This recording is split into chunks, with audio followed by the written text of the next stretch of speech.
Nestled on the border of Maine and New Hampshire is the historic Portsmouth Naval Shipyard, where vessels have been built for over 2 centuries. The city, like the yard, has undergone considerable change over the years, through the good times and the bad.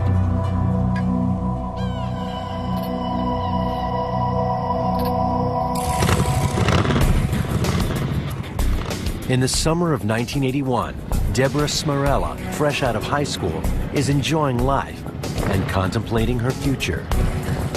Deborah's parents are both in the Navy. Her mom remarries. Life seemed full of potential for Deborah. She had everything to look forward to. She, to me, didn't really have a future in mind. She was just gonna let life take its path.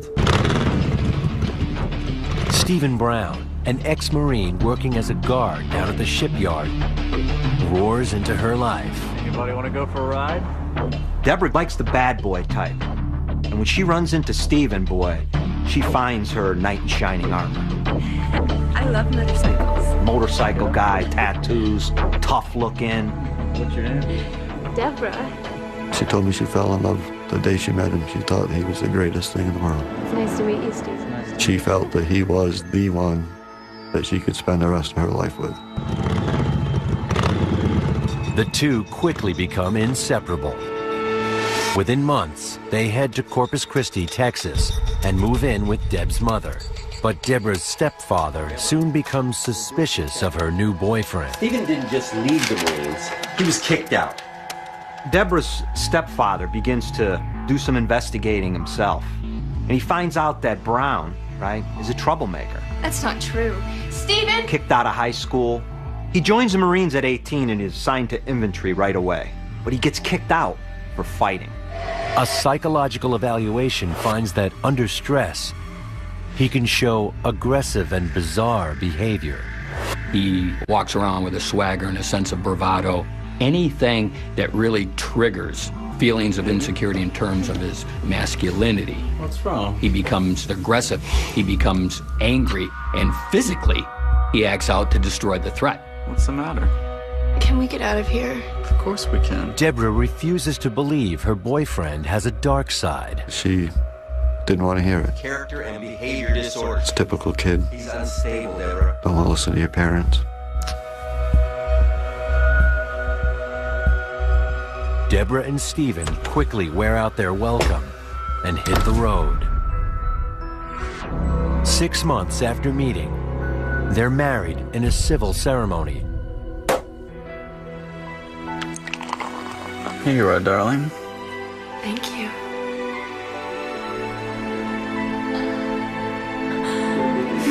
For Deborah and Stephen, it's a double celebration.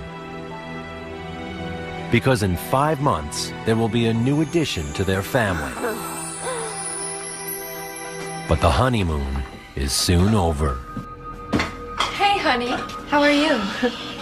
How was work? What is this? Wait, it'll be done in just a minute. They haven't been married a week. It'll be ready in just a She's minute. carrying a child, and suddenly, out of nowhere, this vicious psycho emerges. You know what time of it worked? Every day! Are you stupid? Huh? Why is it not ready? You know what time I get off work. Like I don't know what. That's just how controlling he was. Everything had a set schedule. Why is my dinner not ready? Why is it not ready? Why is my dinner not ready? Huh? That's how it worked. It was Steve's way or no way. Same time, every day! Once he and Deborah get married, he now has, in his mind, complete control over her. She's his. So when he's feeling stressors from every other aspect of his life, it's easy to vent on the one closest to you. Is this good, Deb? Huh? Does this taste good to you? You like the meat? Is that good? You want meat, wifey? Oh, choke on it. How about this, Deb? Is that good in your mouth? Huh? Is that good? Huh, Deb? Is that good? Here you go, Deb. Here's the entree.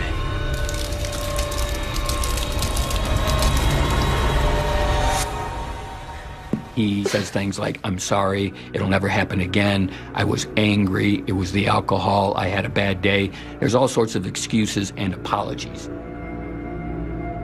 Deborah, still blinded by love, believes her husband's promise that he won't behave this way again. But after the birth of their son, Stephen Jr., the beatings get worse.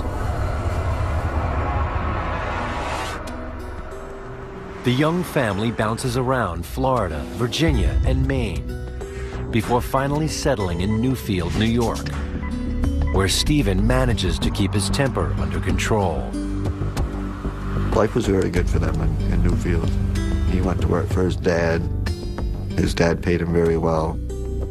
With a stable job and his parents close by, Stephen seems like a changed man. Deborah gets pregnant again.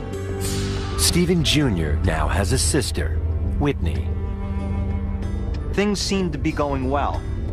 Brown even says, you know, I'm gonna get help from my anger issues. But does he? Absolutely not. Stephen's dark side reemerges. Deborah once more becomes a battered wife. For 16 painful years, she endures his brutality, and the children adjust to living in fear. He would go off the deep end. He would get very upset and he would scream. He would hit her for whatever reason. You make me do this. If I didn't clean the dishes up to his standards, he would get very upset. He could break dishes. I have been smacked across the face with a frying pan. If I didn't clean my room, he would break stuff, and he would whip me with a belt. What is your problem? The house is filthy. My dinner's not ready. Brown's attacks on Stephen Jr. are even more savage. It was a lot harder on Stephen than he was on me. He would hit him in the face, and he would kick him, and he would throw him around.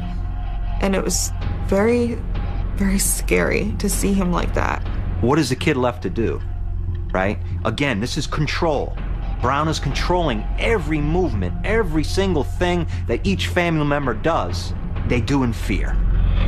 You never knew what you were going to come home to. He could be sitting there waiting with that look, just calm as can be, with eyes blacker than night, knowing that you did something wrong and you were going to pay for it. Stephen's parents announce they are retiring to Florida.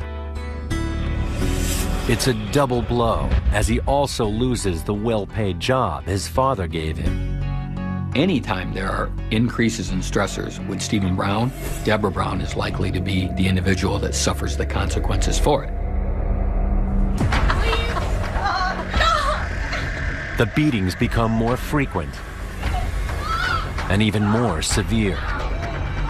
Please, stop. Your fault. No, I don't. You make me do this. I don't care. Good. Finally, Deborah decides she's not going to suffer anymore and finds the courage to leave. She came up to me and said, "This isn't the life we're supposed to be living. We need to get out of here. It's not safe for us anymore." She takes the children to a domestic violence center and hires a lawyer to seek a protective order against her husband. Almost immediately, I think I realized it was one of the most extreme cases I had ever handled. She had obviously been the victim of extreme domestic violence and abuse over many years. Brown finds out where she's staying and, with help from his parents, persuades her to return home. Is this really going to be different, Stephen? He promises Deborah that he will become a loving husband once more. You're never gonna be like that again. All right? I love you. Men like Stephen Brown really don't change. And I told her that I couldn't imagine that things really were going to be better. For a couple weeks, everything's fine. One big happy family. But what always happens is that anger resurfaces, and this is all escalating. He held her at gunpoint and told her that she wasn't going to leave because if he couldn't have her, nobody could. You know I love you.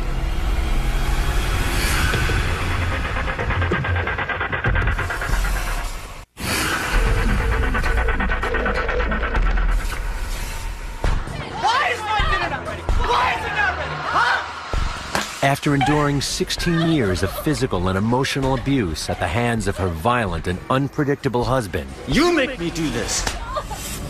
Deborah Brown reaches her breaking point. So she's living basically in a catch-22 situation. A damned if I do, damned if I don't.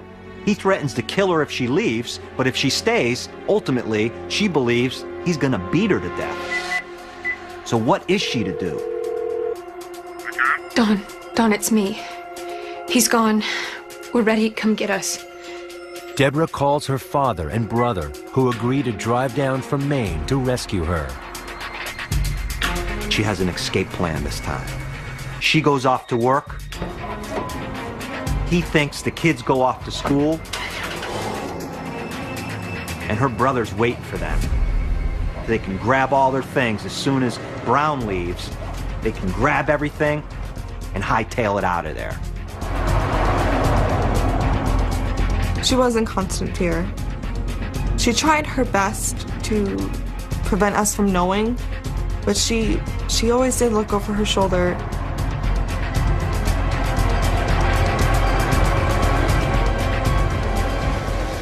Deborah's brother, Don, invites her to stay temporarily at his home in Lebanon, Maine.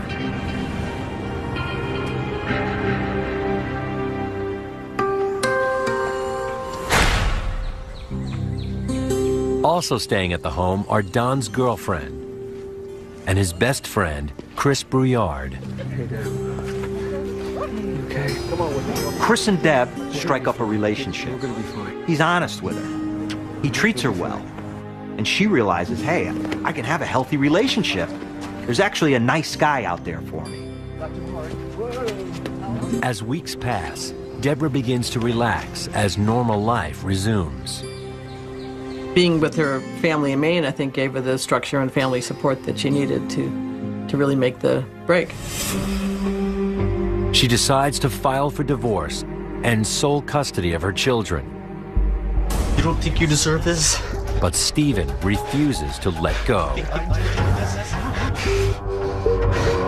He called me every day, pleading with me to talk to my sister to get her to come back. And I pretty much told him it's her choice, it's her life.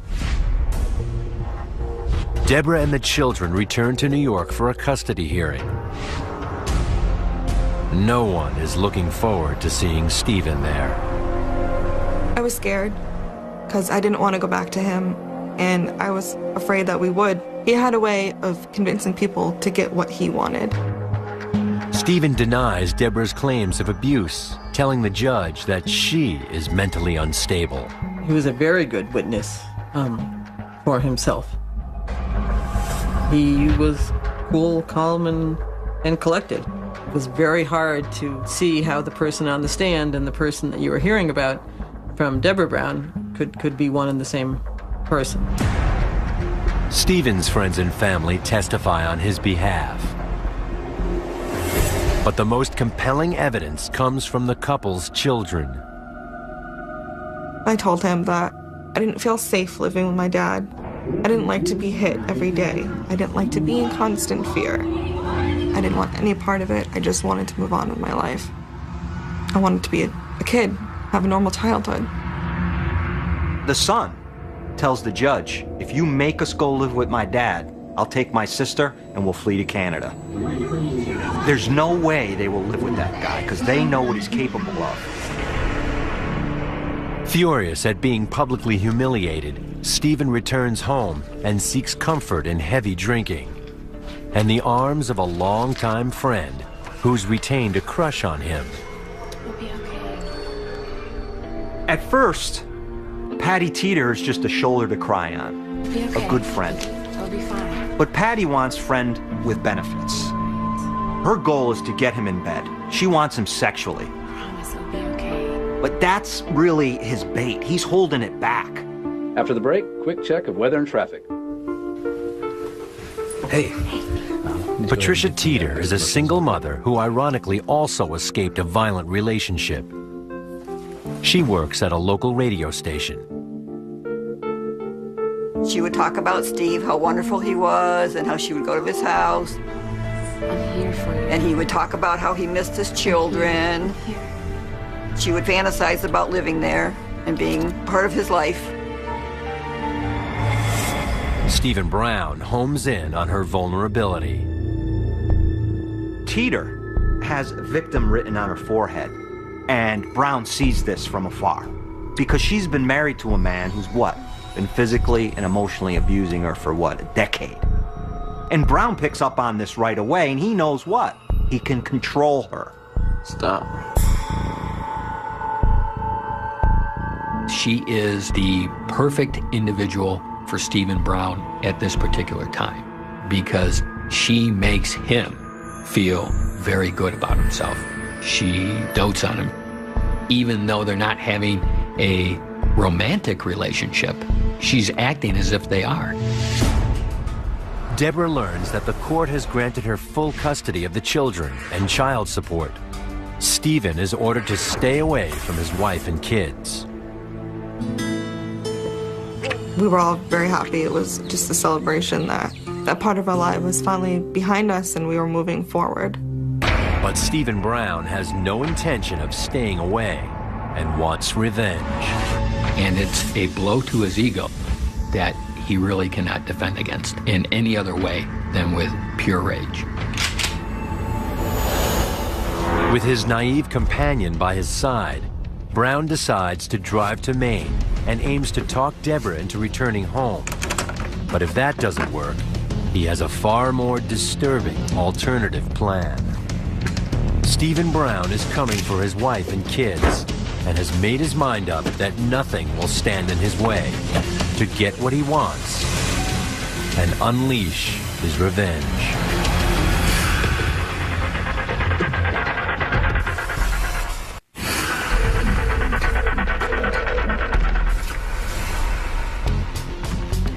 After losing his children in a custody battle, Stephen Brown decides to go to Maine to track down his wife. He lies to longtime admirer Patricia Teeter, convincing her that their trip is purely for pleasure. He tells her the rifle and shotgun are for hunting rabbits. This was Brown's reward to her, being such a close, good confidant, a friend, a shoulder to cry on. Patty, on the other hand, is looking at it as a romantic getaway. Brown has secretly hatched and recorded a sinister plot, one Teeter will only discover as it unfolds.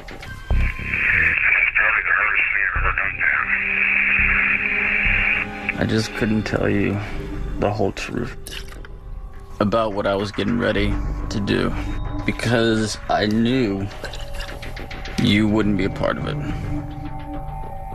It's ending.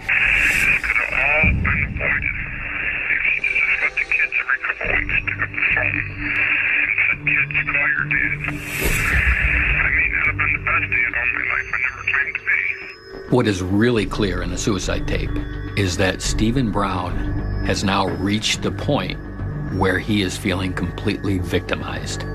And he is blaming Deborah for how things have ended up as they have. Once on the road, Brown reveals to Teeter the real motive for their trip, to talk to his ex-wife. He is on his way to see his wife.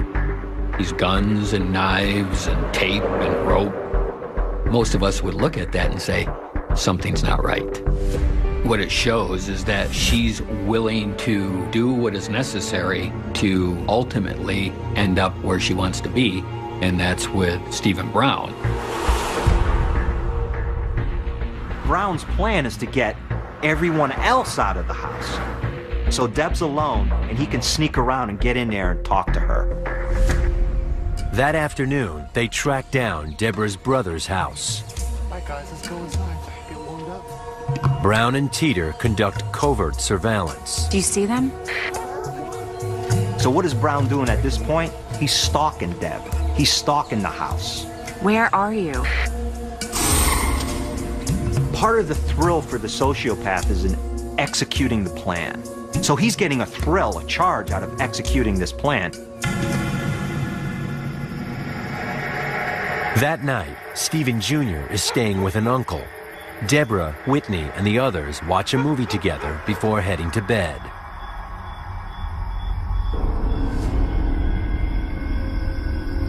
It's 11:45 at night. Everyone in the house is thinking, who the hell is knocking on the door at this hour. Could you come help us? Our car broke down. My Uncle Woody went out to help her. Okay, sure. He was good with cars. He was always trying to help people. Here's the car. I don't know what's wrong with it. Try to start it up, see what's going on. Patricia Teeter turns her back on the violence. The ultimate choice she makes is to deny reality and choose the fantasy. He's knocking him out, he will be all right, and Stephen Brown and I will live happily ever after.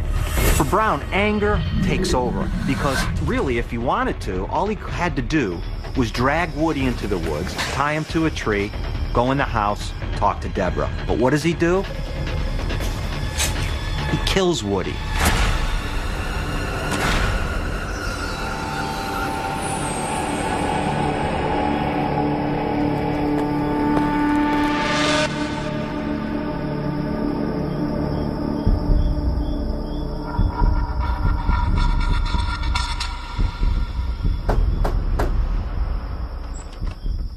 Don says he needs Chris's help with the car.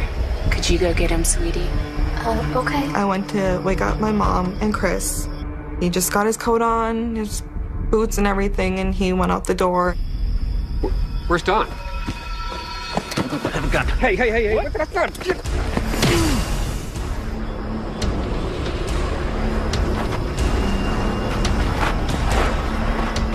There's no mistaking the fact that there's a difference in the stab wounds to Donnie Wood and Chris Brouillard. Chris Brouillard is seeing his ex-wife. There's a romantic relationship there. Those stab wounds are clearly indicative of anger at Chris Brouillard.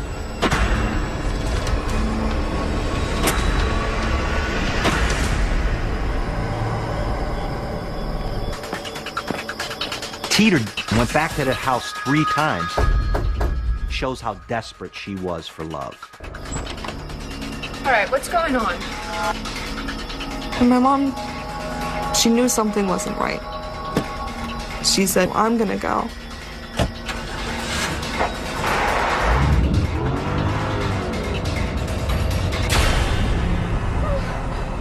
As soon as she sees his face, she knows, wait a minute here.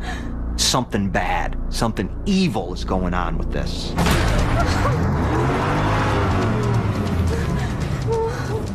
Deborah tries to escape, but decides she can't abandon her family and new boyfriend, so bravely heads back into harm's way.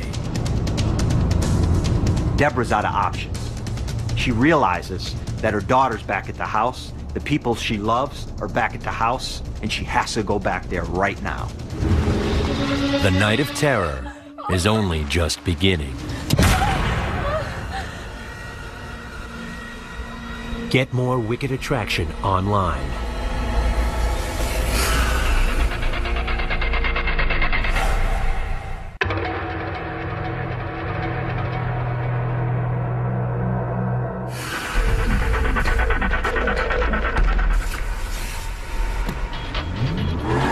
Despite being afraid for her life, Deborah Brown is compelled to drive back into harm's way to rescue her daughter Whitney from her crazed husband and his love-struck accomplice, Patricia Teeter. Deborah also fears for her boyfriend, Chris Brouillard, and brother Don Wood, who were lured outside.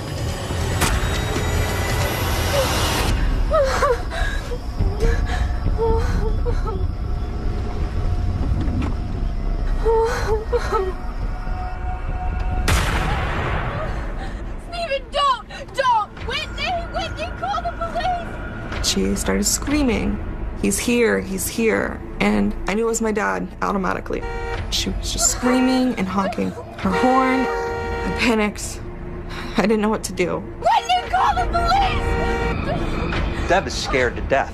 She knows how violent he can be. Hey, Deborah. She sees that look in Brown's eye, and she knows that this is for real this time. Deb asks about her brother and boyfriend, Chris. And Brown says, they're fine, don't worry about it. I just have them tied up. They're behind the garage. Deb doesn't know whether to believe him or not, but really, what choice does she have at this point? I felt completely alone. I didn't know what to do. That's when it clicked to me that this was real, this was happening. We need to do something. Donald Wood's girlfriend makes an urgent call for help. Please, Sarah, please. Yes, ma'am. Okay, hold on. Take a deep breath. Get down, please. Get the cops here on 61 Lower Middle Road immediately. Stephen Brown is here. All right, take a deep breath. We have people on the way, okay? My boyfriend, he's been gone almost an hour. He went to help this woman. This woman's been in and out of my house. Police arrive with search dogs. We did a search of the area and we found the two subjects who had left the residence to help the motorist. We found them about 30 feet back into the woods. They were deceased. They're formally identified as the bodies of Don Wood and Chris Brouillard. In a parking lot nearby, police find Deborah's car abandoned. It had a window that had been smashed out of it. There was glass all inside of it, and nobody was around. So at that point, we knew there was another vehicle involved, and we assumed that Deb, as well as Stephen Brown, had transferred into that other vehicle and had left the area. The killers, with their hostage, are now in Teeter's Oldsmobile, heading towards New York. Every time they approach a toll booth, Brown tells her, get down, cover yourself with a blanket, all right? And if the cops do happen to stop us somewhere along the way, there's gonna be a bloodbath. Brown and Teeter drive non-stop for the next 5 hours. As daybreak approaches, they arrive at a motel in East Greenbush, outside of Albany. Brown sends Teeter to the reception desk. He tells Teeter, rent 2 adjoining rooms. One for you, one for me and Deborah. So they're holed up in this hotel room all day long, Brown and Deborah. And he assaults her 3 different times sexually. And he even threatens to shoot her. Not so she'll die, but so she'll never walk again. Again, he's exhibiting that control. I have control over you. I have the power. I am your God. You're dead! Patricia Teeter at this point is past the point of no return. She is bought into this fantasy she is wanting to live out. She's bought into it, and she has to continue. I'm not sure how this is going to resolve itself at the motel, but it will, and we will end up going home, and things will be as I want them to be. That day, autopsies are performed on Don Wood and Chris Brouillard. The medical examiner determines that Wood was killed as the result of blunt force trauma to the head. He also had 2 significant stab wounds, but what part they actually played in taking his life, we will never know, because the blunt force trauma to his head would have been enough to kill him. Chris Brouillard has extensive fractures to his skull. He's also been stabbed 3 times, once in the neck and twice in the chest. Chris's injuries were so extensive, so violent, that the ME could not determine which of them was fatal. Those types of injuries, they really show that for Brown, this is the price you pay when you play in my world. New York and Maine State Police are searching for Newfield, New York residents Stephen Brown and Patricia Teeter. They're wanted for questioning in a double homicide in Lebanon, Maine. 17 hours after leaving the murder scene, Patricia Teeter learns from a friend that the police are onto them. And a friend says, have you seen the news? There are 2 people dead, and the police are looking for your boyfriend. Where are you? What the hell's going on? The friend contacts police, revealing Patricia let slip where the killers are hiding out. She was in a hotel and could actually see the city of Albany. It was our general consensus that Deb Brown was still alive. We still had time. Police immediately put out an alert to find Teeter's black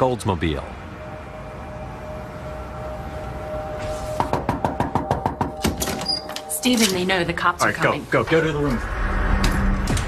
So Brown knows the police are looking for him, all right? And he knows that this is not going to end peacefully. He promised a bloodbath to Deborah, and he's going to deliver on that. East Greenbush police officer Elaine Rudzinski checks the parking lot of the motel. When I got down here, I see that there's a black Oldsmobile Chiba backed tightly in front of a couple of the motel rooms. That does fit the description.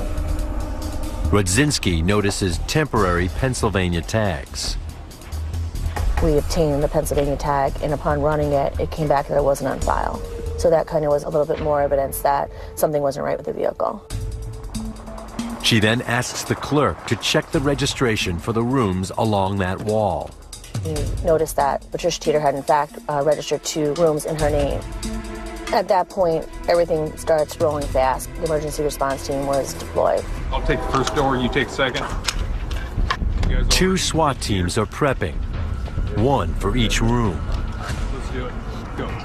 We don't have any illusion that Stephen Brown is going to end this peacefully. The 2 gentlemen that we had found in the woods proves that. The clock is ticking. Stephen Brown is cornered, and his estranged wife, Deborah, fears she's just minutes away from an early grave.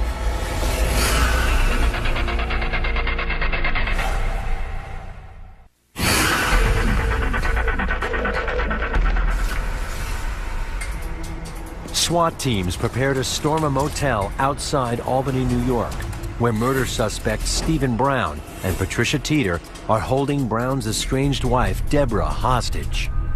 There was debate whether to go in immediately or to wait until daytime, but being the fact that there was a victim in there / hostage, it was decided that we needed to go in as soon as possible.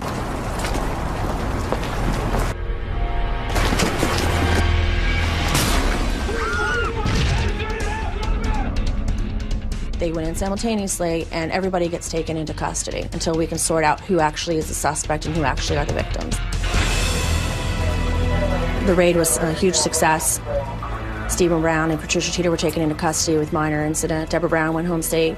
Now, 12 years later, Deborah talks on camera for the first time. The whole time he had me captive, I really did not think I was coming home. But unless it was in a body bag, I thought my life ended there. But there is one last shock for Deborah. I had asked at that point where Chris and Woody were, and they said, well, we have to tell you something. I said, well, they're behind the garage. You found them, right? And they said, no, they're dead. I remember looking at them, kind of quiet, just in a shock. And it's the final insult to a marriage filled with abuse. Deborah boards a plane back to Maine and her children.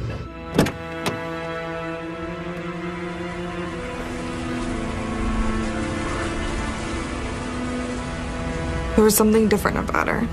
Mommy? I can't really describe it. It wasn't that happy moment that I had been anticipating, where I just wanted to run up and hug her and everything would be fine, because it wasn't fine.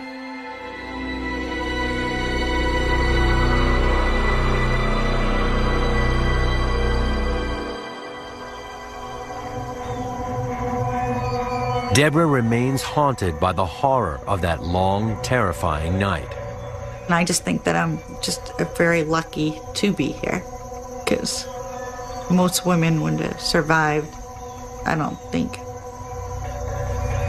Thinking back to their first encounter, she wonders how things went so terribly wrong.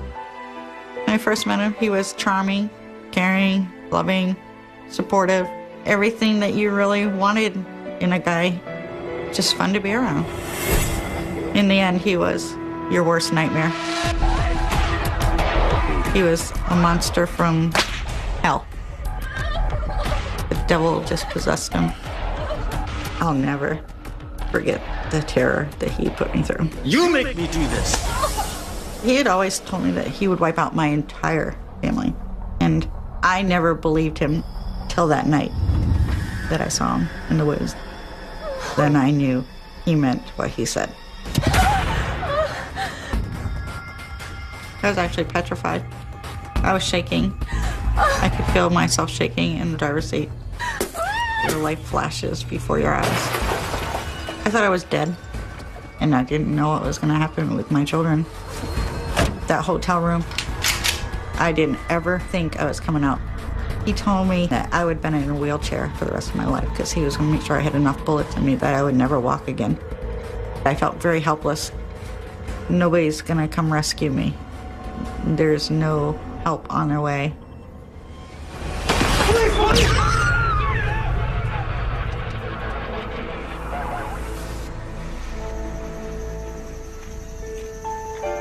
For Deborah, the most difficult part of the ordeal is the loss of her brother.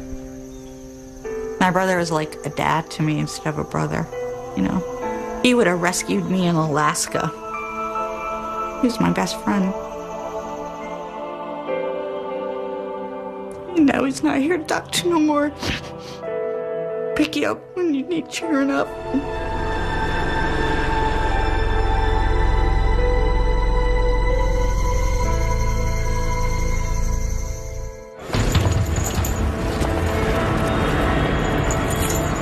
Stephen Brown and Patricia Teeter give statements to police admitting their involvement in the crime. Tell me why you brought all this hunting stuff. Why? Rope, duct tape. Because, tell me why. Because I had in my mind, one way or another, I was going to talk to them. He reveals that Patricia Teeter knew he was going to violently attack the men. I said, when they come out, believe me, I said, I'm going to hit them hard enough, tackle them, knock them down. I'm going to pull them aside, duct tape their mouth, tie their hands or feet up. And I said, eventually when I get a couple of them out there, I'll feel a lot more secure and there won't be as many people in the house. Hey.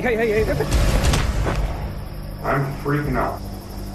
It was almost like my body was outside, my body looking in. I don't know what to tell you, but it was the weirdest feeling I've ever had in my whole life. I mean, I was shaking like belief.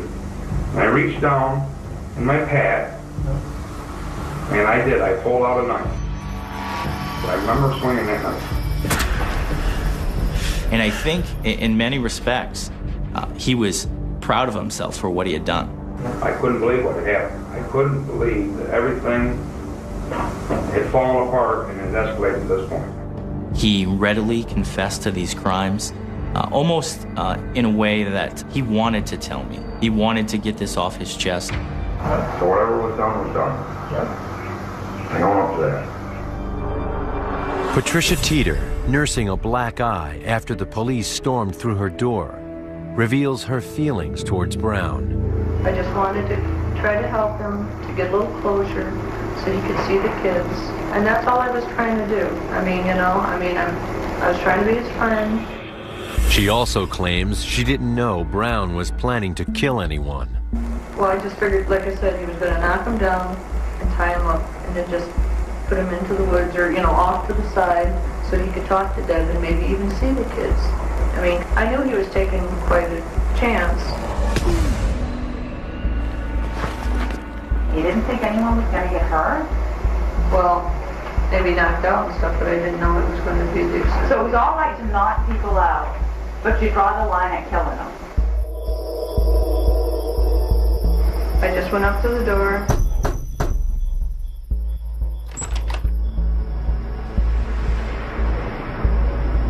And then Steve came out and hit him on the head.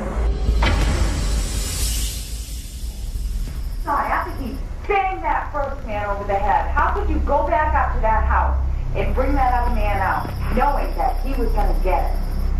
You killed him by not doing anything.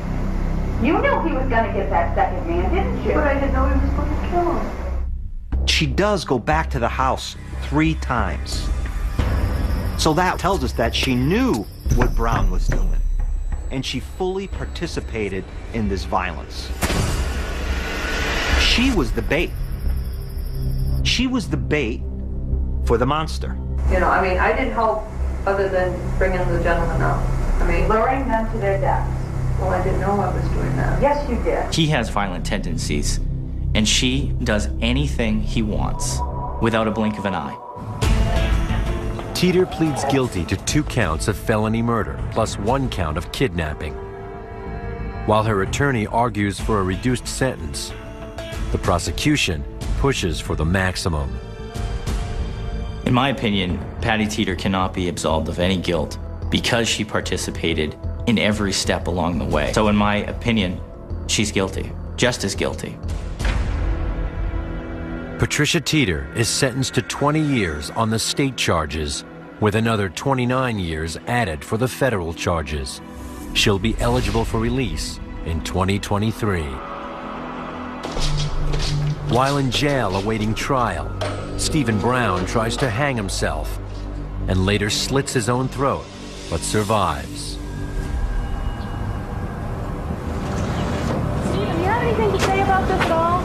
On August 5th, 1999, he pleads guilty in Maine State Court to 2 counts of intentional murder and is sentenced to life in prison.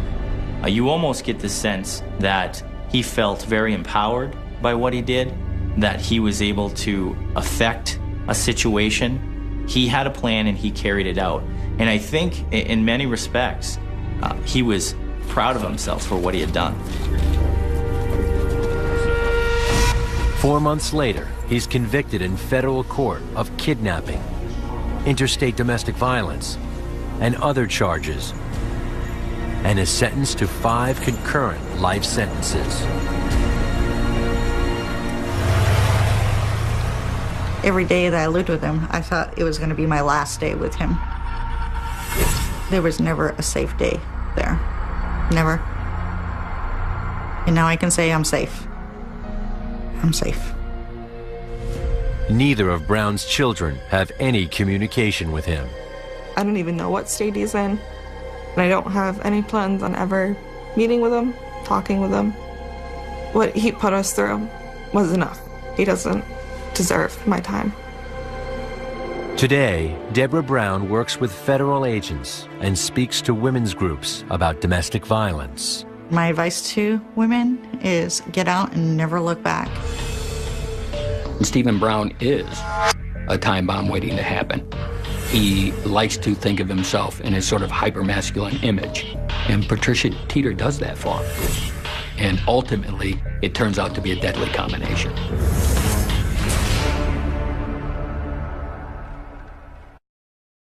Is soon over. Hey, honey. How are you? How was work? What is this? Wait, it'll be done in just a minute. They haven't been married a week. It'll be ready in just a She's minute. carrying a child, and suddenly, out of nowhere, this vicious psycho emerges. You know what time I've been hooking work? Every day! Are you stupid? Huh? Stop. Why is it not ready? You know what time I get up for work. I gotta move. That's just how controlling he was. Everything had a set schedule. Why is my dinner not ready? Why is it not ready? Why is my dinner not ready? Huh? That's how it worked. It was Steve's way or no way. Same time, every day! Once he and Deborah get married, he now has, in his mind, complete control over her. She's his. So when he's feeling stressors from every other aspect of his life, it's easy to vent on the one closest to you. Is this good, Deb? Huh? Does this taste good to you? You like the meat? Is that good? You want meat, wifey? Oh, choke on it. How about this, Deb? Is that good in your mouth? Huh? Is that good? Huh, Deb? Is that good? Here you go, Deb. Here's the entree.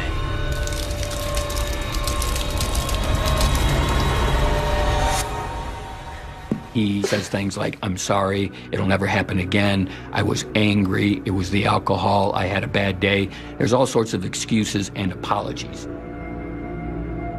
Deborah, still blinded by love, believes her husband's promise that he won't behave this way again. But after the birth of their son, Stephen Jr., It was a lot harder on Stephen than he was on me. He would hit him in the face, and he would kick him, and he would throw him around. And it was very, very scary to see him like that. What is a kid left to do, right? Again, this is control. Brown is controlling every movement, every single thing that each family member does, they do in fear. You never knew what you were going to come home to. He could be sitting there waiting with that look, just calm as can be with eyes blacker than night, knowing that you did something wrong and you were gonna pay for it. Stephen's parents announce they are retiring to Florida. It's a double blow, as he also loses the well-paid job his father gave him. Anytime there are increases in stressors with Stephen Brown, Deborah Brown is likely to be the individual that suffers the consequences for it. The beatings become more frequent and even more severe. Please, stop. Your fault. No, I don't. You make me do this. I don't care. Good. Finally, Deborah decides she's not going to suffer anymore and finds the courage to leave. She came up to me and said, "This isn't the life we're supposed to be living. We need to get out of here. It's not safe for us anymore." She takes the children to a domestic violence center and hires a lawyer to seek a protective order against her husband. Almost His stepfather soon becomes suspicious of her new boyfriend. Stephen didn't just leave the Marines, he was kicked out. Deborah's stepfather begins to do some investigating himself. And he finds out that Brown, right, is a troublemaker. That's not true. Stephen! Kicked out of high school. He joins the Marines at 18 and is assigned to infantry right away. But he gets kicked out for fighting. A psychological evaluation finds that under stress, he can show aggressive and bizarre behavior. He walks around with a swagger and a sense of bravado. Anything that really triggers feelings of insecurity in terms of his masculinity. What's wrong? He becomes aggressive, he becomes angry, and physically, he acts out to destroy the threat. What's the matter? Can we get out of here? Of course we can. Deborah refuses to believe her boyfriend has a dark side. She didn't want to hear it. Character and behavior disorders. It's a typical kid. He's unstable, Deborah. Don't want to listen to your parents. Deborah and Stephen quickly wear out their welcome and hit the road. 6 months after meeting, they're married in a civil ceremony. Here you are, darling. Thank you.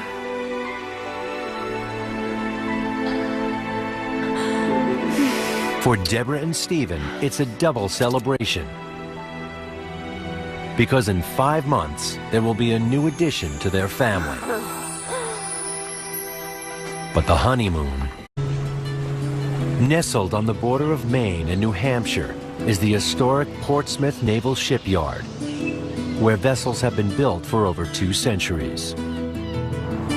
The city, like the yard, has undergone considerable change over the years, through the good times and the bad.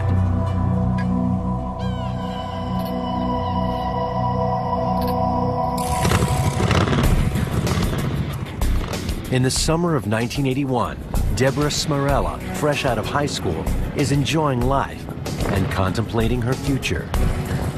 Deborah's parents are both in the Navy. Her mom remarries. Life seemed full of potential for Deborah. She had everything to look forward to. She, to me, didn't really have a future in mind. She was just gonna let life take its path. Stephen Brown, an ex-Marine working as a guard down at the shipyard, roars into her life. Anybody want to go for a ride? Deborah likes the bad boy type. And when she runs into Stephen, boy, she finds her knight in shining armor. I love motorcycles. Motorcycle guy, tattoos, tough looking. What's your name? Deborah. She told me she fell in love the day she met him. She thought he was the greatest thing in the world. It's nice to meet you, Stephen. She felt that he was the one that she could spend the rest of her life with. The two quickly become inseparable. Within months, they head to Corpus Christi, Texas, and move in with Deb's mother. But Deborah, the beatings get worse. The young family bounces around Florida, Virginia, and Maine, before finally settling in Newfield, New York, where Stephen manages to keep his temper under control. Life was very good for them in Newfield. He went to work for his dad. His dad paid him very well. With a stable job and his parents close by, Stephen seems like a changed man. Deborah gets pregnant again. Stephen Jr. now has a sister, Whitney. Things seem to be going well. Brown even says, you know, I'm gonna get help from my anger issues. But does he? Absolutely not. Stephen's dark side reemerges. Deborah once more becomes a battered wife. For 16 painful years, she endures his brutality, and the children adjust to living in fear. He would go off the deep end. He would get very upset and he would scream. He would hit her for whatever reason. You make me do this. If I didn't clean the dishes up to his standards, he would get very upset. He could break dishes. I have been smacked across the face with a frying pan. If I didn't clean my room, he would break stuff, and he would whip me with a belt. What is your problem? The house is filthy. My dinner's not ready. Are you doing dinner? Brown's attacks on Stephen Jr. are even more savage.